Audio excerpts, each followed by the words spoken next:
Chapter 4. Authority reasserts its rights. Fantine had not seen Javert since the day on which the mayor had torn her from the man. Her ailing brain comprehended nothing, but the only thing which she did not doubt was that he had come to get her. She could not endure that terrible face. She felt her life quitting her. She hid her face in both hands, and shrieked in her anguish. "Monsieur Madeleine, save me!" Jean Valjean, we shall henceforth not speak of him otherwise, had risen. He said to Fantine in the gentlest and calmest of voices, "Be at ease. It is not for you that he is come." Then he addressed Javert, and said, "I know what you want." Javert replied, "Be quick about it." There lay in the inflection of voice which accompanied these words something indescribably fierce and frenzied. Javert did not say, "Be quick about it." He said, "Be quick about." No orthography can do justice to the accent with which it was uttered. It was no longer a human word.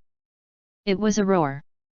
He did not proceed according to his custom, he did not enter into the matter, he exhibited no warrant of arrest.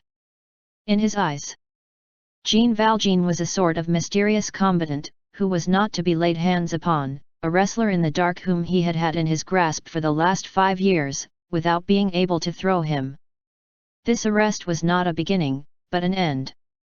He confined himself to saying, "Be quick about it."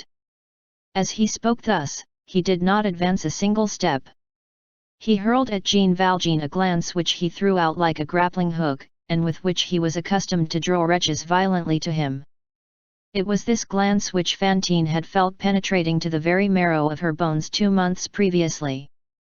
At Javert's exclamation, Fantine opened her eyes once more. But the mayor was there. What had she to fear? Javert advanced to the middle of the room, and cried, "See here now! Art thou coming?" The unhappy woman glanced about her. No one was present excepting the nun and the mayor. To whom could that abject use of thou be addressed? To her only. She shuddered.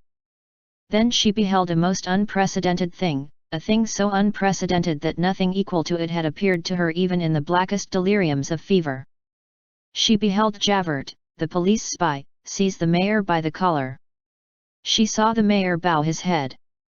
It seemed to her that the world was coming to an end. Javert had, in fact, grasped Jean Valjean by the collar. "Monsieur le Maire!" shrieked Fantine. Javert burst out laughing with that frightful laugh which displayed all his gums. "There is no longer any Monsieur le Maire here." Jean Valjean made no attempt to disengage the hand which grasped the collar of his coat. He said, "Javert!" Javert interrupted him. "Call me Mr. Inspector." "Monsieur," said Jean Valjean, "I should like to say a word to you in private." "Aloud." "Say it aloud," replied Javert. "People are in the habit of talking aloud to me." Jean Valjean went on in a lower tone. "I have a request to make of you. I tell you to speak loud. But you alone should hear it. What difference does that make to me? I shall not listen." Jean Valjean turned towards him and said very rapidly and in a very low voice, "Grant me 3 days' grace. 3 days in which to go and fetch the child of this unhappy woman. I will pay whatever is necessary. You shall accompany me if you choose." "You are making sport of me!" cried Javert.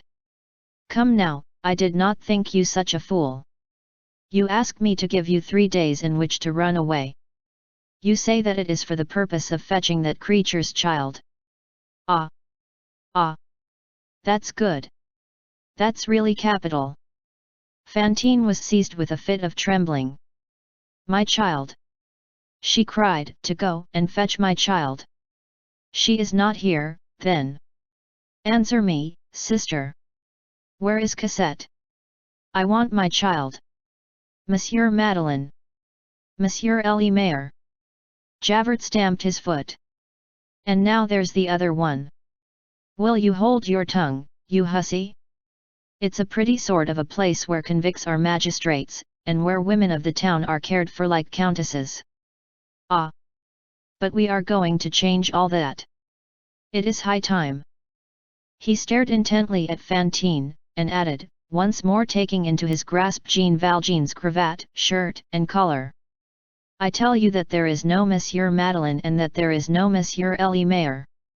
There is a thief, a brigand, a convict named Jean Valjean. And I have him in my grasp. That's what there is.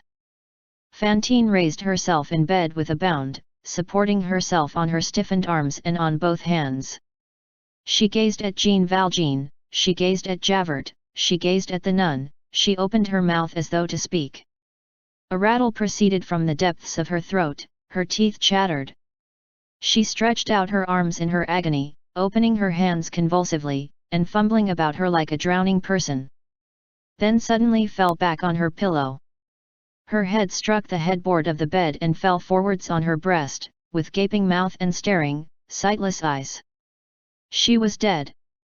Jean Valjean laid his hand upon the detaining hand of Javert, and opened it as he would have opened the hand of a baby. Then he said to Javert, "You have murdered that woman. Let's have an end of this," shouted Javert, in a fury.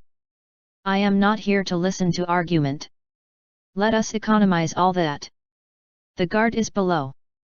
March on instantly, or you'll get the thumbscrews." In the corner of the room stood an old iron bedstead, which was in a decidedly decrepit state, and which served the sisters as a camp bed when they were watching with the sick. Jean Valjean stepped up to this bed.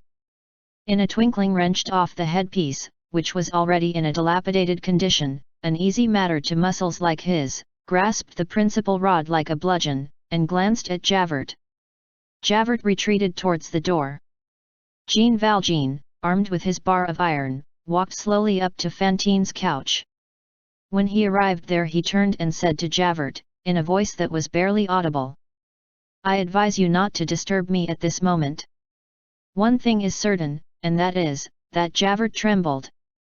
It did occur to him to summon the guard, but Jean Valjean might avail himself of that moment to effect his escape. So he remained, grasped his cane by the small end, and leaned against the doorpost, without removing his eyes from Jean Valjean. Jean Valjean rested his elbow on the knob at the head of the bed, and his brow on his hand, and began to contemplate the motionless body of Fantine, which lay extended there. He remained thus, mute, absorbed, evidently with no further thought of anything connected with this life. Upon his face and in his attitude there was nothing but inexpressible pity. After a few moments of this meditation he bent towards Fantine, and spoke to her in a low voice. What did he say to her? What could this man, who was reproved, say to that woman, who was dead?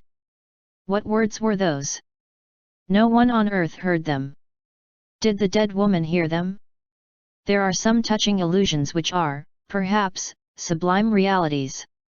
The point as to which there exists no doubt is that Sister Simplice, the sole witness of the incident, often said that at the moment that Jean Valjean whispered in Fantine's ear, she distinctly beheld an ineffable smile dawn on those pale lips, and in those dim eyes, filled with the amazement of the tomb. Jean Valjean took Fantine's head in both his hands, and arranged it on the pillow as a mother might have done for her child. Then he tied the string of her chemise, and smoothed her hair back under her cap. That done, he closed her eyes. Fantine's face seemed strangely illuminated at that moment.